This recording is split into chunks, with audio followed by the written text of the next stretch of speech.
तो हेलो नमस्ते अस्सलाम वालेकुम और सारे देवी देवताओं की जय। भाई जो लोग ध्यान कर रहे हैं और उनको फोरहेड के ऊपर बहुत सारे लोग को ऐसा लग रहा है चींटी चल रही है, स्पाइडर के वेब जैसा लग रहा है, कुछ लोगों को बॉक्स, ट्रायंगल, ओम, त्रिशूल ये सब घूमता हुआ दिख रहा है, किसी को लायन, टाइगर और ऐसी चीज़ें दिख रही है, तो ये सिद्धियाँ होती है।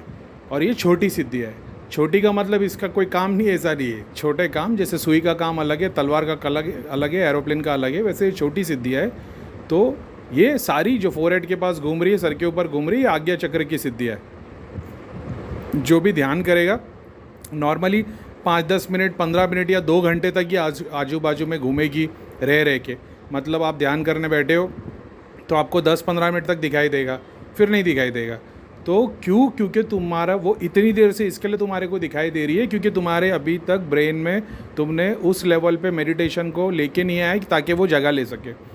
तो ये आज्ञा चक्र की सिद्धियाँ है। जैसे मैं बताता था, मैं अपने आज्ञा चक्र पे देखता तो मेरे को दिखता था एक जैसा राजा का थ्रोन है सामने और उसके दोनों तरफ दरबारी बैठे होते और हर दरबार की सीट के ऊपर एक एक सिद्धियाँ बैठी होती है। जितनी ज़्यादा सिद्धि है उतनी ज़्यादा स्क्रीन और दृष्टि, उतने डायमेंशन देखने मिलते हैं। ये वैसी चीज़ है। ये अभी आज की डेट में मैंने इसको पूरा खाली करके रखा है, आज्ञा चक्र बंद करके रखा है क्योंकि मैं परेशान हो गया हर चीज़ से, परखना, देखना, लिखना। बहुत रेयर केस में मैं खोल के चेक करता हूँ। ऐसा है हर किस के लिए नहीं। बाकी लोग के लिए तो देवता ऐसे ही बता देते, मेरे को ज़रूरत नहीं पड़ती।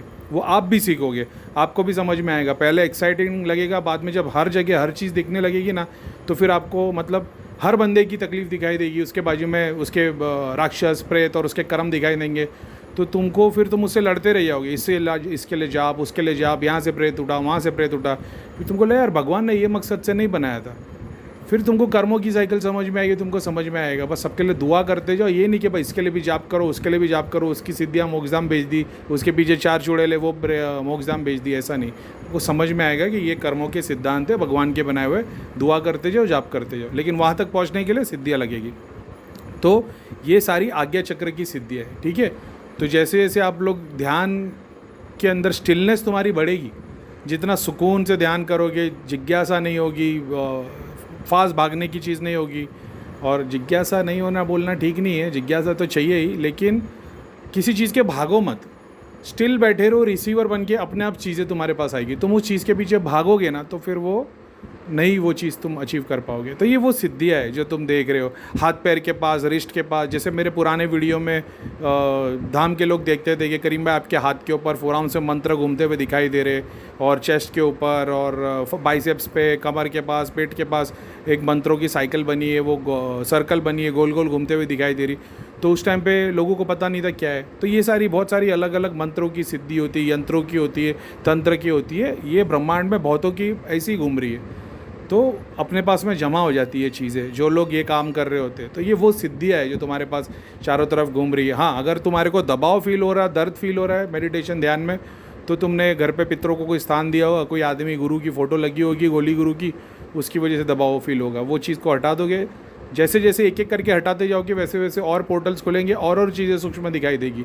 फिर और चीज़ें तुमको दिखाई देगी, घर में ये चीज़ नेगेटिव इफेक्ट दे रही है, कोई फ़ोटो फ्रेम हो सकता है, कोई कुछ हो सकता है। वो तुमको बाद में समझ में आएगा उसका साइंस क्या है। ऐसा है, ठीक है। तो ये आज्ञा चक्र और वगैरह की सिद्धि है जो आपको दिखाई दे रही है। कोई बात नहीं, ध्यान करते जाओ, ये एक एक करके जगह लेगी।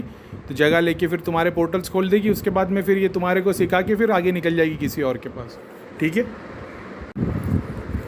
जिन लोग के आज्ञा चक्र के ऊपर सिद्धियाँ घूम रही है ना, मैं इनको ये क्या बोलते हैं, सजेस्ट करूँगा कि ओम के मंत्र पे मेडिटेट करो। मैंने जो टेलीग्राम के ये वाले ग्रुप में मैंने डाला हूँ कि मैंने कुछ म्यूज़िक और कुछ म्यूज़िक नहीं, क्या बोलेंगे उसको, जो यूट्यूब पे जो मंत्र दिए हुए ना वीडियो किसी और चैनल के, जो मैंने बोला या तो मैंने इसको सिद्ध किया या तो मैं इनको सुन के मेडिटेट करता हूँ। तो उसमें जो एक ओम का मंत्र है, या अगर ऐसे यूट्यूब पे कोई ओम का मंत्र तुमको मिल जाता है, उस पे मेडिटेट करो। आँख बंद करो और वो ओम की ध्वनि पे ओम को रिपीट करो, या ओम को बजने दो और अंदर अपना मानसिक जाप करो। मुसलमान क्या कर सकते हैं, ला इलाहा इल्लल्लाह को सुन लेना, ठीक है। नहीं तो क्योंकि बहुत सारे ओम नहीं सुनेंगे, और जो ओम सुनना चाहता है वो ओम भी सुन ले। ओम के साउंड से तुम्हारे आज्ञा चक्र सहस्रा पे वो स्टिलनेस आएगी, और वो सोर्स को, जो सिद्धियाँ है उनको तुम्हारे आज्ञा चक्र पे, वही भगवान, वही आत्मा का जो सोर्स, आत्मा का जो क्या बोलते हैं डेस्टिनेशन है, वो दिखाई देगा या उसकी तरफ अट्रैक्ट होंगे। समझ रहे हो? जैसे तुम स्टेशन की तरफ जा रहे हो, ट्रेन का हॉर्न बजता है, तुम फास्ट हो जाते हो क्योंकि तुमको लगता है ट्रेन छूट रही है या ट्रेन आ रही है। तो ये वैसा है कि ओम का साउंड तुम्हारे को सोर्स पे लेके आता है, तुम्हारे को नहीं। जो भी चीज़, जो भी जिस को साउंड जा रहा होगा उन लोग अपनी सोर्स पे आते, तो उसी तरीके से वो सिद्धियाँ तुम्हारे सोर्स पे आएगी आज्ञा चक्र पे, ठीक है।